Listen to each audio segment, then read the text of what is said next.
I am 79 years old, and I have spent the last 14 of those years waiting for my son to call me first.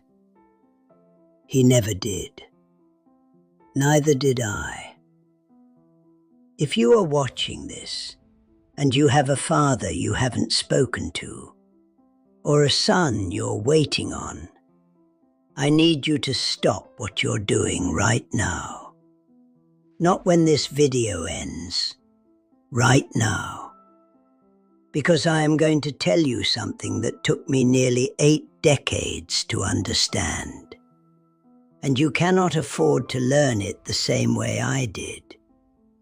I don't have the luxury of someday anymore.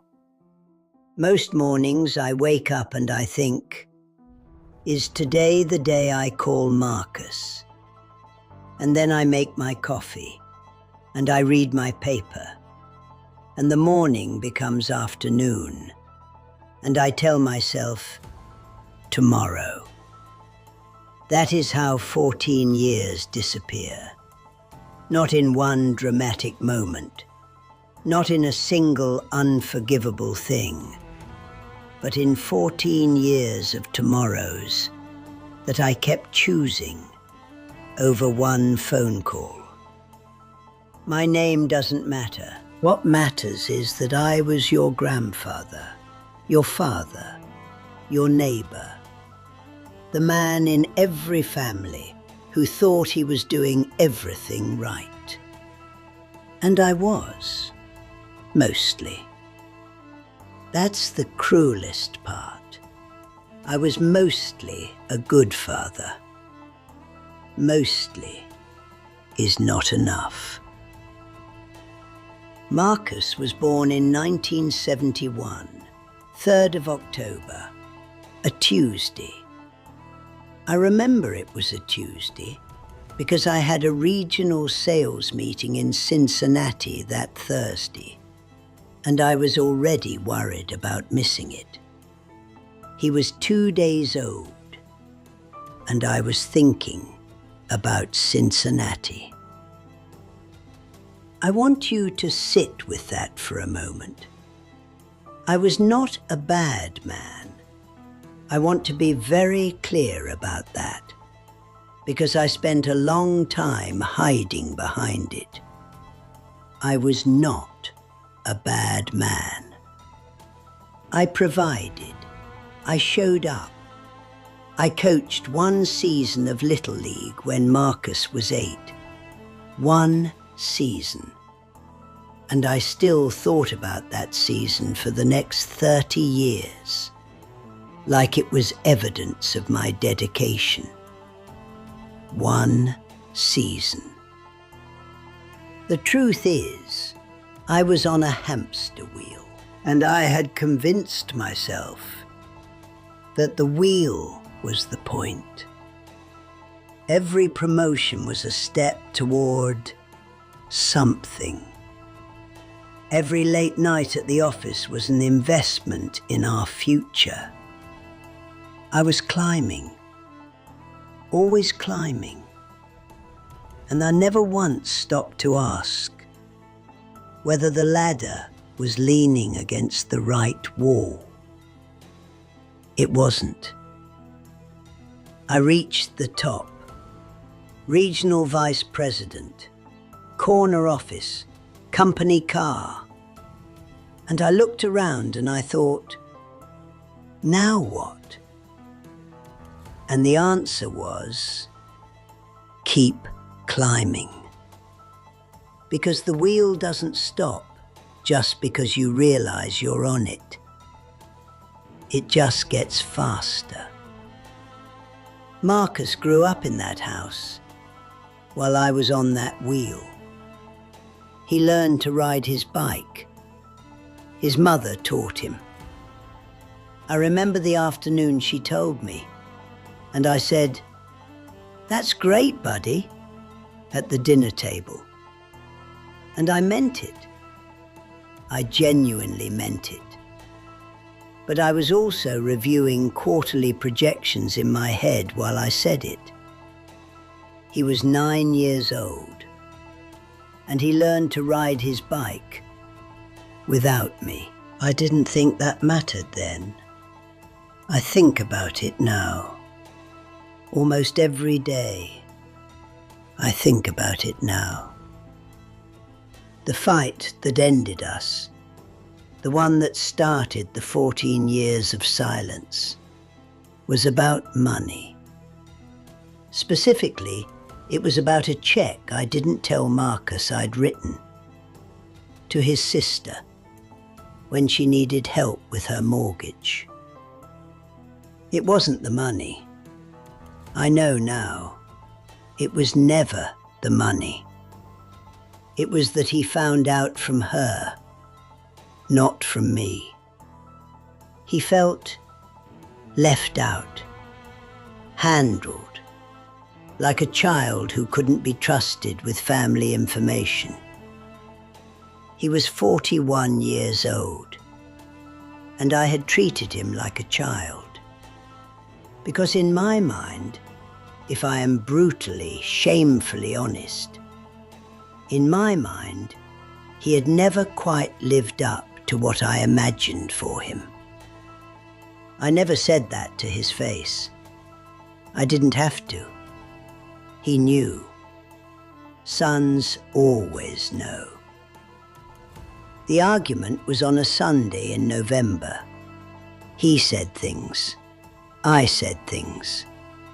And then he said the one thing I wasn't prepared for.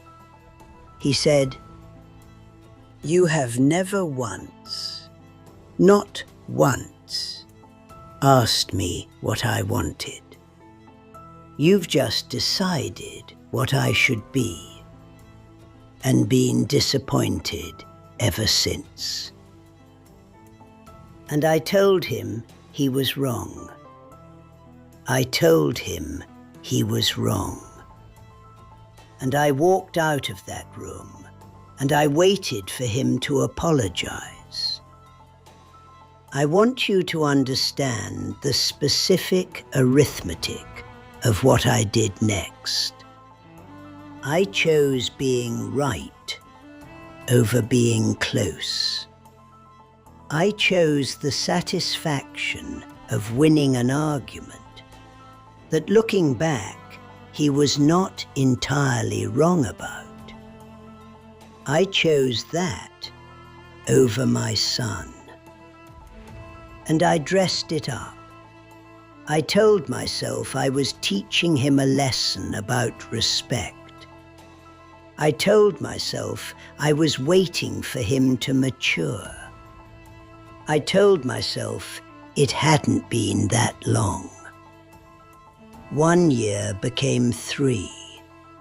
3 became 7.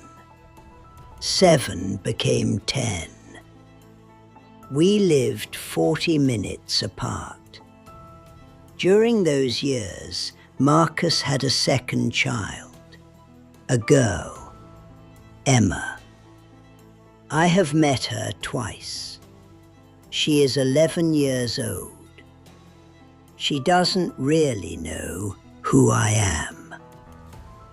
There was a trip we had talked about, Marcus and I, years before the argument, when things were still functional. We had talked about going to Ireland together. His great-grandparents were from County Clare. Just the two of us. A week. Renting a car. Driving the coast road. We never booked it. There was always something. Always a reason why this year wasn't the right year. That trip doesn't exist anymore. Not because we couldn't take it. Because we ran out of us. Before we ran out of time. That is what nobody tells you about stubborn silences. They don't just pause the relationship. They edit it. They go back through everything good you built together, and they quietly erase it. By year 11, I couldn't even remember clearly what his laugh sounded like. A father who couldn't remember his son's laugh. 18 months ago, I had a cardiac event. That's what the doctors called it. A cardiac event. As if my heart had simply organized a small occasion. I was alone in the kitchen, 7 in the morning. And for about 45 seconds, I genuinely did not know if I was going to be here at 7:01. Do you know what I thought about? Not my career, not the corner office, not whether I had been right about the argument in November, 11 years earlier. I thought about Marcus at 8 years old, riding his bike for the first time. Except in my memory, I'm there. I'm running behind him, holding the seat. And I'm not. I never was. But in those 45 seconds, my mind gave me the version of the memory I should have had. I survived, clearly.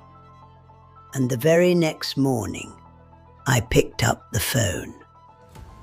And I stared at his name in my contacts for a long time. And I put it down. Old habits. It took me another 3 weeks. 3 more weeks after nearly dying to finally press call. And when I did, it rang 4 times. And it went to voicemail. And I heard his voice on the recording. That same voice I had forgotten, and I completely fell apart. I left a message, a long one. I don't remember everything I said. I know I cried. I know I said I was sorry. I know I told him about the Ireland trip. And that I still wanted to go, if he ever would consider it. He called me back 4 days later. We are not fixed. I want to be honest with you. We are not fixed. We are rebuilding, slowly. Carefully, like 2 people handling something fragile that has been dropped. But we are talking. 14 years for a Sunday argument about a check. I don't know who you are watching this. Maybe you're my age, 70, 80. And you have your own Marcus, your own November Sunday that hardened into years. If that is you, I need you to hear me clearly. There is no more time to wait for the right moment. The right moment was 10 years ago.